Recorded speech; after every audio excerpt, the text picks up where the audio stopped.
꺼져가는 심지와 상한 갈대 회복 14장 내키지 않는 마음과 낙담 속에서도 열심히 의무를 행하라.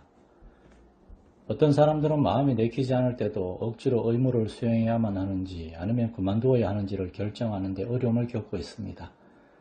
그러나 우리가 지금까지 말한 것들의 몇 가지만 추가하면 이 문제는 어렵지 않게 해결될 것입니다. 만족할 만한 해결책을 얻기 위해서 우리는 다음의 사실들을 알아야 합니다. 1. 의무를 수행할 때 역사하시는 하나님의 은혜. 본래 우리의 마음은 자유를 빼앗기지 않으려고 하기 때문에 좀처럼 의무의 멍해를 매려고 하지 않습니다. 그리고 그 의무가 영적이면 영적일수록 우리 마음은 그것을 더 불편해합니다. 그러나 대부분의 경우 의무를 게을리하면 예외 없이 부패가 번성하게 됩니다.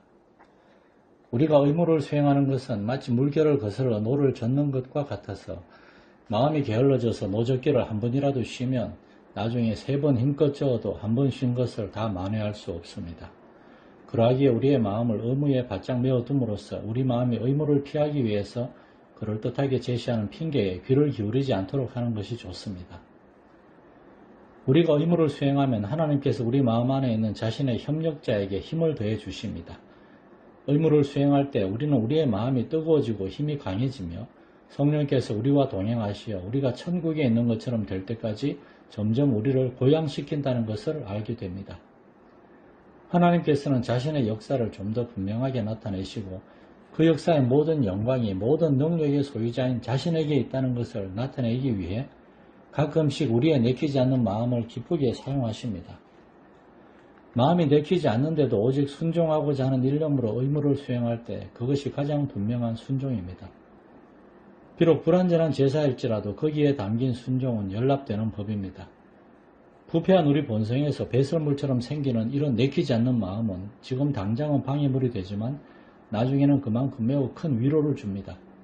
마치 업적이 있은 후에야 보상이 있는 것처럼 때때로 영혼의 감정과 자유로움은 의무가 시행될 때까지는 잘 드러나지 않습니다. 의무를 수행하는 중에 그리고 의무를 수행한 다음에 우리는 우리가 순종하지 않았다면 한없이 기다려야만 하거나 그래도 얻지 못했을 하나님의 임재라는 놀라운 경험을 발견하게 됩니다. 이렇게 말하는 것은 요한복음 3장 8절에서 말씀하시는 바 자신의 마음대로 영혼에 역사하시는 성령님의 자유를 부인하는 것이 아닙니다. 여기에서는 단지 바람을 타지 못하고 사실상 물결을 거슬러 노를 저어가야만 하는 영혼의 상태를 말하는 것입니다. 항해할 때 선원의 손은 선 위에 있어야 하지만 눈은 별을 바라보아야 합니다. 이와 같이 이런 상황에서 우리는 우리가 소유하고 있는 아주 작은 힘을 마땅한 의무에 쏟아부으면서 자유롭고도 시적절하게 역사하시는 성령님의 도움을 간절히 바라보아야 합니다. 이때 주의할 점이 있습니다. 이런 의무를 수행할 때는 영혼도 필요하지만 육체도 필요하기 때문에 건강을 회복하기 위해서 잠깐 의무를 쉬는 것도 가능합니다. 칼을 가는 것은 쓸데없는 일이 아니라 꼭 필요할 때 그 칼을 쓰기 위함입니다. 또 주의할 점이 있습니다. 갑작스런 격정을 느낄 때는 영혼을 안정시키고 영혼의 기능들을 조화시키기 위한 시간이 반드시 필요합니다. 사무엘상 16장 16, 17절에서 사울은 번뇌하는 정신을 정상으로 되돌리기 위해 수금 연주를 필요로 했습니다. 이와 마찬가지로 우리도 우리 안에 있는 성급함 때문에 고난을 당할 때 나는 그러한 고난을 결코 극복하지 못할 것이다 라는 식의 낙담에 빠지기 쉽습니다. 그러나 만약 하나님께서 우리를 고난 속에 두신다면 그분은 고난 속에서도 반드시 우리와 함께 계실 것이며 우리를 정금과 같이 연단하신 후에 반드시 우리를 그 고난에서 건져내실 것입니다. 만약 우리가 고난 속에서 잃는 것이 있다면 그것은 오직 더러운 찌꺼기일 뿐입니다. 내가 그 3분의 1을 불 가운데 던져 은같이 연단하며 금같이 시험할 것이라. 그들이 내 이름을 부르리니 내가 들을 것이라. 나는 말하기를 이는 내 백성이라 할 것이요 그들은 말하기를 여호와는 내 하나님이시라 하리라. 스가랴 13장 9절. 비록 우리 자신의 힘으로는 가장 작은 고난도 견뎌낼 수 없겠지만 성령의 도우심을 힘입으면 가장 큰 시련도 능히 이겨낼 수 있습니다. 성령께서는 우리가 우리의 연약함을 짊어질 수 있도록 자신의 어깨를 우리에게 빌려주실 것입니다. 여호와께서 그의 손으로 붙드심이로다. 시편 37편 24절. 야고보는 야고보서 5장 11절에서 너희가 욥의 인내를 들었고 라고 말합니다. 반면에 우리는 욥의 성급함도 익히 들어서 잘 알고 있습니다. 그러나 하나님께서는 그것을 자비롭게 간과하기를 기뻐하셨습니다. 하나님께서 욥을 그렇게 대하셨다는 사실은 우리가 전염병의 유행 등과 같이 하나님의 진노의 손 아래 직접 처해진 아주 비참한 상황 속에서도 우리에게 위로를 줍니다. 그때에도 그리스도께서는 우리의 침상 옆에 은혜의 보좌를 베푸시고 우리의 눈물과 한숨을 다 세실 것이기 때문입니다. 2. 성찬을 받을 때 내키지 않는 마음이나 낙담에 빠지는 경우. 우리가 지금 다루고 있는 내키지 않는 마음과 낙담이라는 측면에서 성찬을 살펴보겠습니다. 성찬은 천사들을 위한 것이 아니라 사람들을 위한 것입니다. 그것도 완전한 사람들을 위해 주신 것이 아니라 연약한 사람들을 위해 주신 것입니다. 성찬은 그리스도를 위해 주신 것도 아닙니다. 왜냐하면 그리스도는 진리 그 자체이기 때문입니다. 성찬은 죄악되고 불신하는 마음으로 진리 자체를 의심하기 쉬운 우리를 위해 주신 것입니다. 그러므로 하나님의 선하심은 우리에게 많은 귀중한 약속들을 주는 것으로 만족하지 않고 우리를 강하게 해주겠다는 보장까지 준 것입니다. 그러므로 비록 우리가 성찬에 참여할 준비를 충분히 하지 못했다고 하더라도 히스기야처럼 이렇게 기도합시다. 선하신 여호와여 사하시옵소서. 결심하고 하나님 곧 그의 조상들의 하나님 여호와를 구하는 사람은 누구든지 비록 성소의 결례대로 스스로 깨끗하게 못하였을지라도 사하시옵소서. 역대하 30장 18절 19절.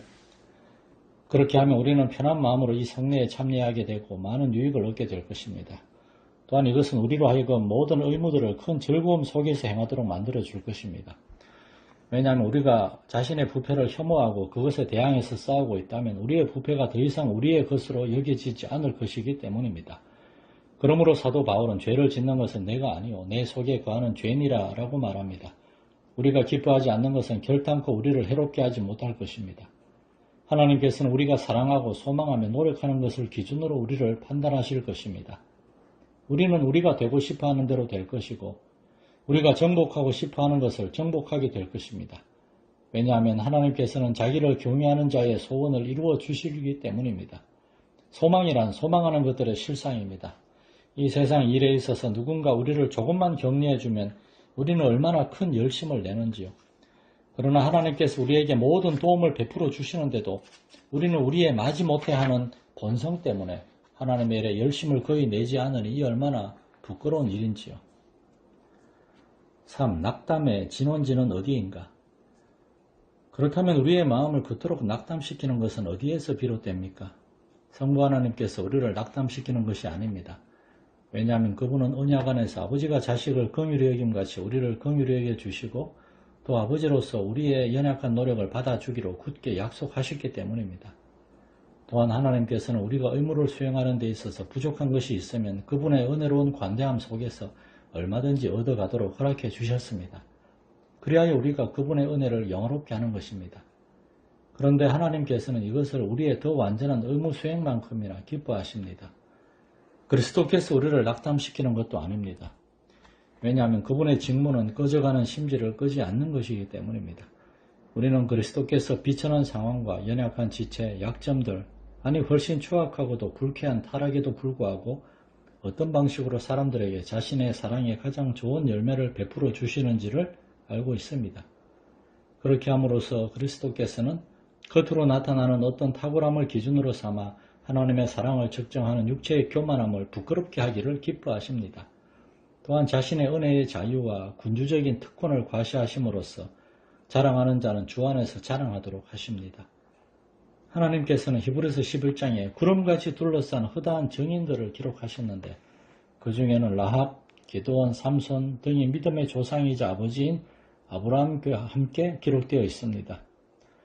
우리의 복된 구주께서는 아버지의 형상이기 때문에 이런 일에 있어서 성부 하나님과 동일한 마음을 가지셨습니다.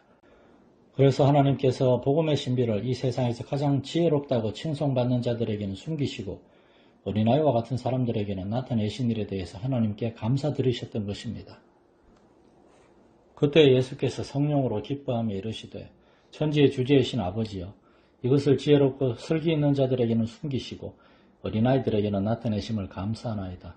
옳소이다. 이렇게 된 것이 아버지의 뜻이니이다. 누가복음 10장 21절.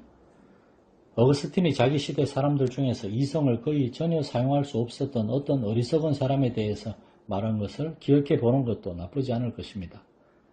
그 사람은 자기 자신에게 가해진 모든 모욕은 잘 참아냈습니다. 그러나 종교를 경외하였기 때문에 그리스도의 이름에 행해지는 모욕은 눈곱만큼도 참지 않았습니다. 그래서 한 번은 신성모독을 하던 사람들에게 돌을 던지려고까지 했습니다. 이런 일이라면 자기의 총독이라도 봐줄 수 없었던 것입니다. 이 이야기는 어떤 부류의 사람이라도 그리스도의 은혜로운 돌보심을 받을 자격이 없을 정도로 비천하지 않으며 그리스도께서 어떤 사람을 선택하고 자신의 은혜를 높이기를 기뻐하실 때 그분은 아무리 천한 지혜도 무시하지 않으신다는 것을 우리에게 알려줍니다. 성령께서도 우리를 낙담시키지 않으십니다. 왜냐하면 그분은 우리의 약점을 돕는 분이고 직무상으로는 위로자이시기 때문입니다. 이와 같이 성령도 우리 연약함을 도우시나니 우리는 마땅히 기도할 바를 알지 못하나 오직 성령이 말할 수 없는 탄식으로 우리를 위하여 친히 간구하시느니라. 로마서 8장 26절.